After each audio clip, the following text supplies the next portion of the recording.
আরে রায়হান, তুমি দেখে খেলো, তোমার এইচপি তো মাত্র এক। আরে মুনিয়া আপু, আমার কাছে কোনো মেড কিট নাই, আমি অনেক কষ্ট করে বেঁচে এসেছি। আরে রায়হান, আমিও তো তাই দেখতাছি, কিন্তু তোমার কাছে কি কোনো টোকেন নাই?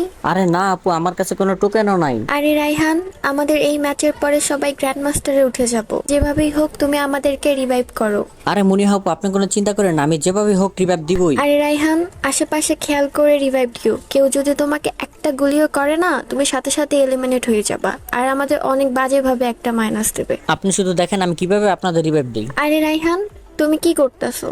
সামনে অনেক এনিমি, যদি তোমাকে দেখতে পাই তাহলে অনেক বড় এক প্রবলেম হয়ে যাবে। আরে আপু, আমি বলছি না আপনাদের রিভাইভ করবে, এতে আমার জীবন চলে যাক, তারপর আপনাদের মাইনাস হতে দেবো না। তুমি আমাদেরকে রিভাইভ করতে পারো, এই ভিডিওতে 1 লাখ মানুষ সাবস্ক্রাইব করবে আর লাইক করবে। আরে আপু, সবাই শুধু ভিডিও দেখে, কেউ লাইক কমেন্ট আর সাবস্ক্রাইব করে না। আরে রায়হান, তুমি আমাদেরকে 1 এইচপিতেই রিভাইভ করছো, দেখিও এই ভিডিওতে সবাই লাইক কমেন্ট আর সাবস্ক্রাইব করবে।